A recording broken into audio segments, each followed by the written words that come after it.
Ben ritrovati in un nuovo episodio della mia serie di guide Le 10 cose da sapere, oggi su Solasta 2. Ho potuto giocarlo in anteprima esclusiva per una trentina di ore prima del lancio dell'accesso anticipato e voglio aiutarvi con dei consigli per iniziare la vostra avventura nel mondo di Solasta, il quale sa essere davvero ingiusto. Dunque, nel rispetto del vostro tempo, come sempre, dritto al sodo.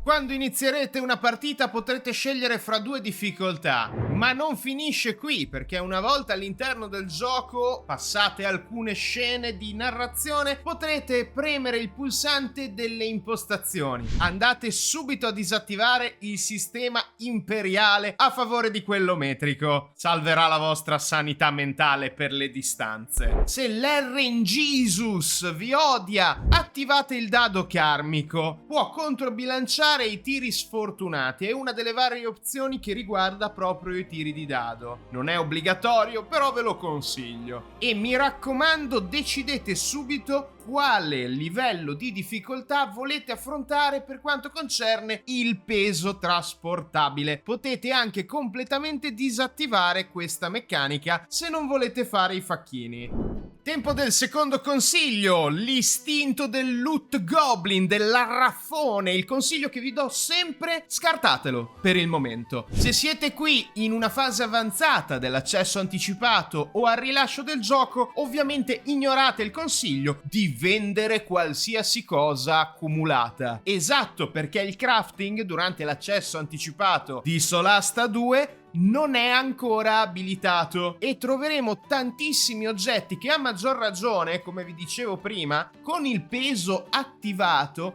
andranno ad occupare tantissimo spazio nei nostri inventari, finendo con il rallentare moltissimo la nostra squadra di avventurieri. Dunque vendete tutto quanto non è legato a una quest o non si tratta di oggetti che volete equipaggiare ai vostri avventurieri. Parlando del commercio, occhio anche alle fazioni e alla reputazione che potremo costruire con esse all'interno della nostra avventura. Durante l'accesso anticipato sono molto limitate queste reputazioni e non potremo accedere a tutti gli inventari dei mercanti, però anche grazie ad alcuni perk specifici, come quello della classe del ladro sciacallo, potremo comunque avvantaggiarci comprando determinati oggetti dai mercanti. Il terzo consiglio utile che vi do in questa guida riguarda una meccanica importantissima di Solasta 2, l'esplorazione su mappa globale. Facciamo dunque chiarezza sulle regole di attraversamento ed esplorazione. La mappa di Neokos, il continente sul quale ci troveremo, è divisa in esagoni e ovviamente, essendoci il ciclo giorno-notte, avremo anche dei punti movimento che verranno ripristinati a riposo lungo. Questi punti movimento sono 8 per il giorno e 4 per la notte. Durante la notte entreremo nella modalità di marcia forzata, che può accumulare livelli di indebolimento. Da specificare che ogni esagono ha delle proprietà del terreno che possono aumentare il costo di attraversata. Le strade consumeranno un punto, le paludi 5 per esempio, e ci saranno anche fiumi e altri ostacoli che non potremo superare se non con degli incantesimi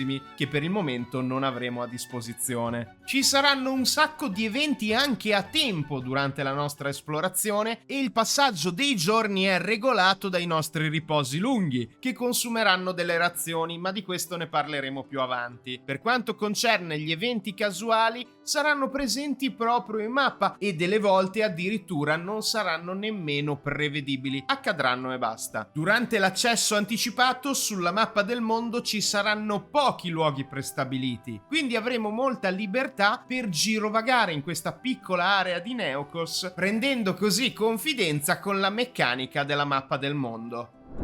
Quarta cosa da sapere, si rifà agli incontri casuali e a un concetto che ho già spiegato in tutti i video anteprima sul canale, cioè il livello massimo e l'esperienza. Infatti il modo migliore per raggiungere il livello 4 durante l'accesso anticipato è utilizzare la meccanica degli incontri casuali, che si tratti di incontri narrativi con prove di abilità o di imboscate ed incontri ostili con i personaggi non giocanti del mondo, rappresenteranno daranno la classica farm di XP, di punti esperienza. C'è una grandissima varietà di nemici già nell'accesso anticipato ed ogni evento casuale, anche di quelli a tempo già citati, contribuisce a creare e rafforzare il world building, l'ambientazione e la presenza di mostri anche non propri alle regole dell'SRD 5.2. Infatti ci saranno un sacco di nemici divertenti da affrontare in mappe procedurali, ma non aspettatevi comunque una grandissima varietà di mappe per il momento, dipende anche dal bioma, dalle proprietà del terreno, e nel consiglio precedente vi dicevo appunto che la mappa nell'atto 1 al momento è abbastanza limitata. Il quinto consiglio che vi voglio dare riguarda i riposi. Come si diceva prima, sono importanti per il trascorrere del tempo e dunque per l'esplorazione, ma non solo, perché si tratta sempre di Dungeons and Dragons. È vitale comprendere la differenza fra riposo breve e riposo lungo. Ogni riposo lungo ripristineremo le nostre 4 cariche di riposo breve. Esso intende la pausa di un'oretta per il nostro gruppo di avventurieri. E contrariamente al riposo esteso che ripristinerà ogni singola cosa, il riposo breve ripristina una parte di capacità a seconda della classe e permette di lanciare i dadi vita per recuperare, a seconda della nostra classe, del personaggio che li tira, un ammontare di punti ferita. Il mago, per esempio, può anche recuperare uno slot incantesimo, sempre con una sua abilità. Ma ancora più importante, entrambi i riposi ci permettono di identificare degli oggetti magici, senza bisogno di lanciare l'incantesimo di identificazione, sempre che, però, noi si abbia a disposizione come rituale l'incantesimo di identificazione d'oggetto.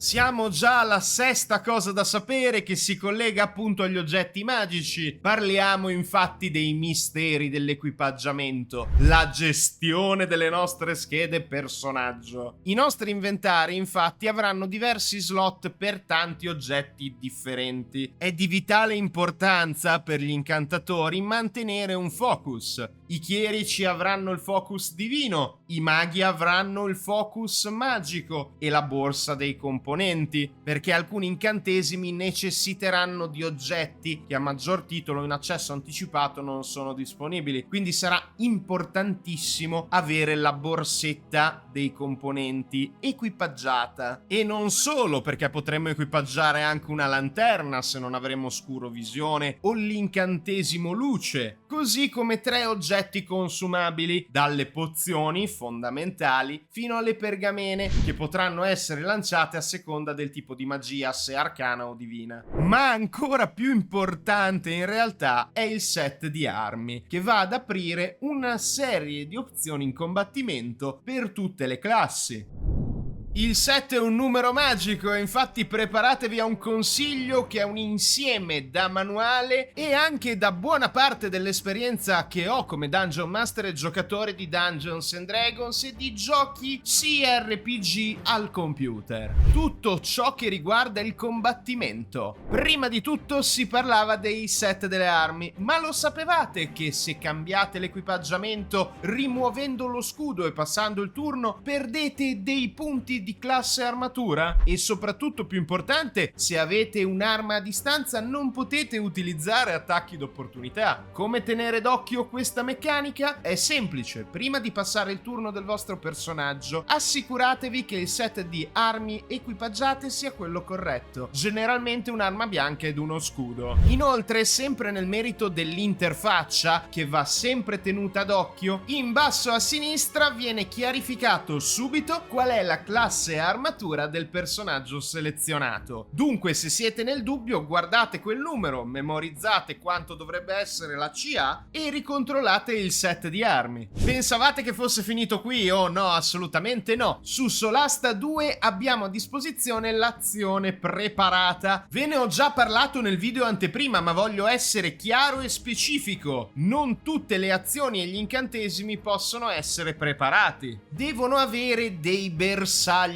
Attenzione! Comunque nell'interfaccia viene chiarito quando selezioniamo un'azione se vogliamo usare la nostra reazione per preparare tale specifico attacco. Per via di limitazioni del sistema, comunque le azioni preparate non possono andare oltre ciò, quindi non possiamo preparare uno scatto o utilizzo di altri oggetti. Però è un passo avanti rispetto a Baldur's Gate 3, che è sprovvisto di questa meccanica molto importante a livello tattico. Rimanendo a tema, anche le imboscate le avevo già citate, ma voglio essere veramente chiaro a riguardo. I tiri per nascondersi e ottenere il vantaggio dalla furtività sono fondamentalmente dei precombattimenti che possono essere applicati da degli incontri casuali o semplicemente con dei tiri durante l'esplorazione di mappe prestabilite. In entrambi i casi avremo il vantaggio, sempre tattico, di decidere noi le condizioni dello scontro. Potremmo addirittura bruciare un'azione per il turno stesso in cui agirà il personaggio che inizierà il combattimento, per utilizzarla come apertura di combattimento, avendo una sorta di round di sorpresa. La verticalità sarà abbastanza importante sia per avere vantaggio ai tiri per colpire, soprattutto a distanza, con arco, balestre o incantesimi, o per spingere la gente, anche con incantesimi. Insomma, dovremo usare ogni risorsa a disposizione, perché sarà un gioco molto tattico, anche se è vero che utilizzerà tutti questi strumenti contro di noi, permettendoci però anche di essere creativi e fare altrettanto. Mi raccomando, stiamo attentissimi anche ai tiri salvezza contro la morte. Se finiremo a terra, infatti,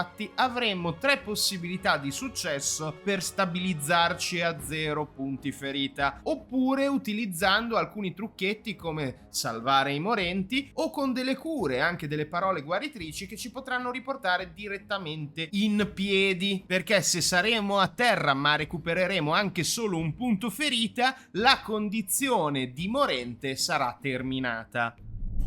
L'ottava cosa utile da sapere è proprio non morire mai! Il game over è reale! Se alla fine del combattimento anche soltanto un membro della famiglia Colwall sarà morto e non avremo a disposizione pergamene di rinascita o resuscitare i morti, la partita terminerà inevitabilmente. Ovviamente potete sempre utilizzare la tecnica del save scamming, del salvare e ricaricare le partite, soprattutto finché non ci saranno difficoltà più elevate che renderanno ciò impossibile. Nel frattempo, quando si è in dubbio, basta salvare la partita.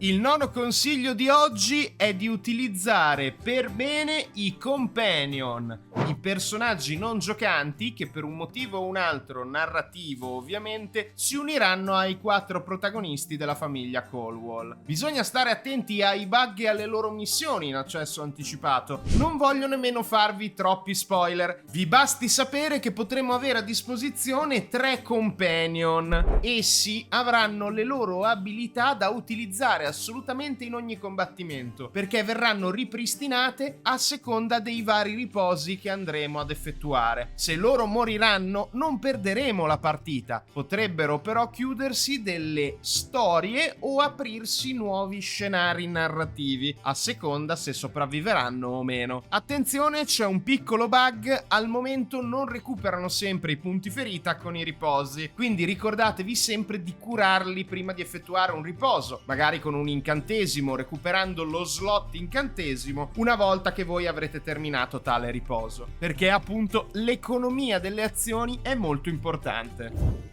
Il 10° consiglio che vi do è: spremete le vostre meningi. Questo gioco di ruolo è pieno di misteri, è pieno di meccaniche segrete, enigmi da risolvere, opzioni da considerare, e anche se falliremo dei tiri abilità, non sarà la fine del mondo. Ogni tanto i nostri personaggi diranno cose che potranno farci intendere di utilizzare incantesimi o abilità. Studiate ciò che vi circonda e soprattutto considerate le meccaniche di giorno e notte. Ci sono dei luoghi, e non vi voglio fare spoiler, in cui cambieranno le mappe a seconda delle fasi del giorno, permettendo un'esplorazione differente, aprendo o chiudendo dei sentieri volentieri. Insomma, su Solasta 2 veniamo premiati per usare il nostro cervello.